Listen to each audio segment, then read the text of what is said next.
बिस्मिल्लाहिर्रहमानिर्रहीम अल्हम्दुलिल्लाहि रब्बिल आलमीन इय्याका नअबुदु व इय्याका नस्तईन। तो ये स्टूडेंट्स जो आज हम एक्सरसाइज करने वाले हैं वो 4E। इसके अंदर हम क्वेश्चंस को डेसिमल के जो क्वेश्चंस हैं यानी कि इशारिया वाले जो सवाल हैं उनको किस तरीके से मल्टीप्लाई किया जाता है और किस तरीके से डिवाइड किया जाता है। ये दो चीज़ें मल्टीप्लाई और डिवाइड जो डेसिमल के क्वेश्चंस हैं उनको हम सीखेंगे। तो चलते हैं क्वेश्चन नंबर 1 की तरफ। ये 3.14 मल्टीप्लाई बाय 10। अब इस क्वेश्चन को भी सॉल्व करने के दो तरीके मैं आपको बताऊंगा। एक ये कि इसका पॉइंट खत्म करेंगे, इसका जब पॉइंट खत्म करेंगे तो ये हमारे पास 314 ओवर पॉइंट को ख़त्म करने के लिए हम 1 ऐड करते हैं और उसके बाद जितने नंबर होते हैं अपने 0 और मल्टीप्लाई बाय 10। अब इस 0 से ये 0 ख़त्म और पीछे हमारे पास बचेगा 10। अब 10 पे इसको डिवाइड करेंगे तो हमारा आंसर आएगा 31.4।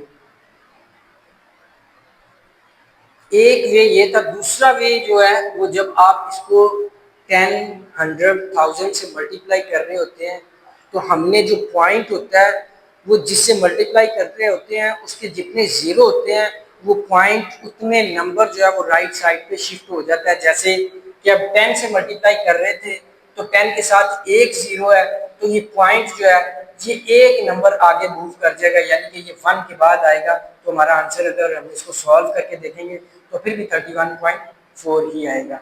अब नेक्स्ट क्वेश्चन जो है नेक्स्ट क्वेश्चन 4.5 मल्टीप्लाई बाय 100। तो 4 पॉइंट इसका पॉइंट खत्म करेंगे तो ये 45 ओवर पॉइंट की जगह पे 1 और आगे नंबर है 1 तो एक 0 आ जाएगा मल्टीप्लाई बाय 100। अब एक 0 से एक 0 खत्म। अब 10 को 45 से मल्टीप्लाई करेंगे तो हमारा आंसर आएगा 450 यानी कि जब आप पॉइंट आपने ख़त्म कर लिया 10, 100, 1000 से जब आप मल्टीप्लाई कर रहे हैं तो उनके जितने ज़ीरो होते हैं वो इस वैल्यू के साथ ऐड कर देते हैं। जैसे 45 था तो उसके साथ हमने एक 0 ऐड कर दिया तो ये हमारा आंसर होगा। नेक्स्ट क्वेश्चन में अब ये 10 है, 10 से हमने मल्टीप्लाई कर रहे हैं। फिर आपको बता देता हूँ कि जब आप मल्टीप्लाई कर रहे हैं अगर आप डायरेक्ट मेथड से करेंगे तो 10 जब इससे मल्टीप्लाई होगा तो ये पॉइंट जो है इसके अंदर एक 0 है तो ये एक नंबर आगे शिफ्ट हो जाएगा।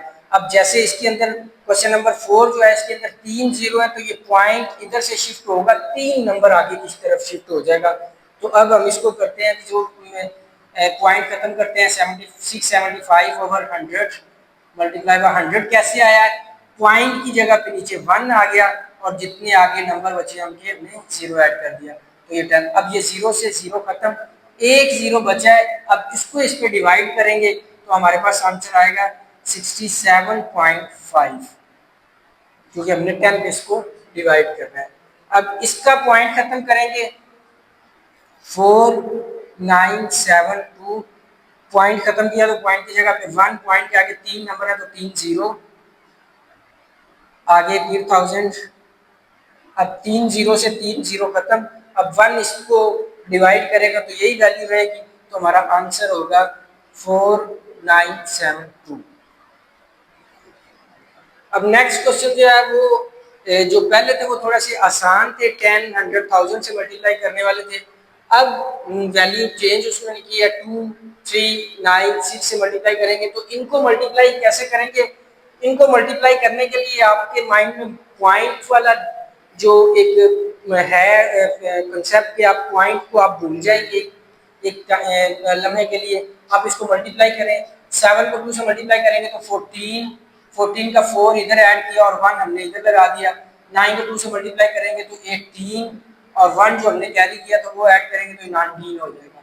अब ये विदाउट पॉइंट हमारे पास आंसर आ गया। पॉइंट आंसर के अंदर कैसे ऐड करेंगे यहाँ पे हम देखेंगे कि पॉइंट के बाद कितने डिजिट्स हैं तो पॉइंट के बाद एक डिजिट है तो हम राइट साइड से लेफ्ट की तरफ जाएंगे एक नंबर हम लेफ्ट की तरफ जाएंगे तो हमारा पॉइंट ऐड कर देंगे।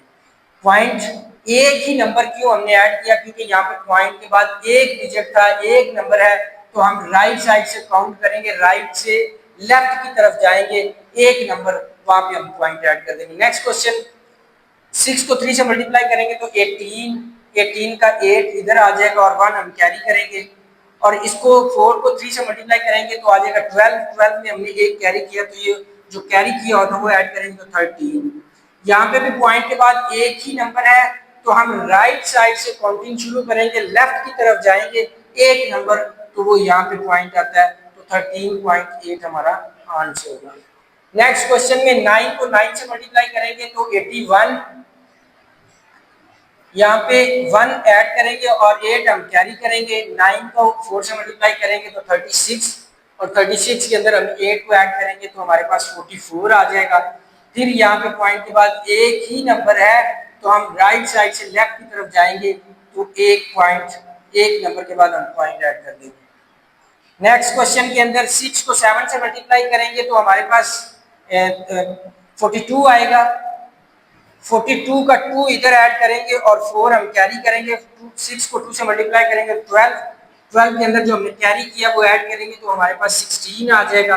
अब हमने पॉइंट को ऐड करना है तो पॉइंट के बाद यहाँ पे एक नंबर है तो हमने राइट साइड से काउंटिंग शुरू करनी है लेफ्ट की तरफ, यानी कि राइट से लेफ्ट की तरफ हम जाएंगे, कितने नंबर, एक नंबर, तो 16.2 हमारा आंसर होगा। अब नेक्स्ट क्वेश्चन जो है वो है डिवाइड के, तो डिवाइड के अंदर भी हम 6.4 को डिवाइड करेंगे 8 पे। अब 8 की जो वैल्यू है वो 6 से बड़ी है तो हमने 8 का टेबल पढ़ना होता है कि 6 आए या 6 से छोटी रहे, तो 8 वैसे ही बढ़ा तो हम 8 को 0 से मल्टीप्लाई करेंगे तो 0 आ जाएगा, 6 में से 0 जाएगा तो 6, पॉइंट जो है वो ऊपर चला जाएगा और 4 नीचे आ जाएगा तो ये हो जाएगा 64।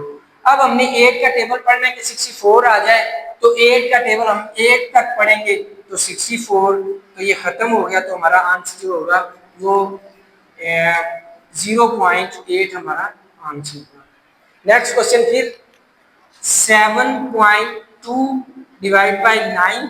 अब जो डिवाइड करने वाला नंबर है वो बड़ा है और जिसने डिवाइड होना है वो छोटा है, तो हम इसका टेबल पहले 0 तक पढ़ेंगे, तो 0 को 9 तक पढ़ेंगे तो 0 ही आएगा, माइनस किया 7 में से 0 तो 7 नीचे, पॉइंट है तो पॉइंट ऊपर चला जाएगा और 2 नीचे आ जाएगा। अब हमने 9 का टेबल पढ़ना है कि 72 आ जाए, तो 9 का टेबल हम पढ़ेंगे 8 तक तो 72, तो ये खत्म, तो आंसर हमारा होगा 0.8।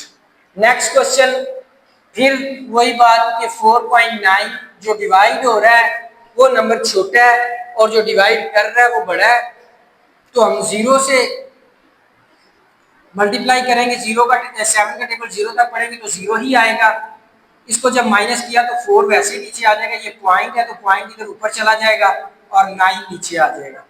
अब हमने 7 का टेबल पढ़ना है कि 49 आए तो 7 का टेबल हम पढ़ेंगे 7 तक तो 49, तो हमारा जो आंसर होगा वो होगा 0.7।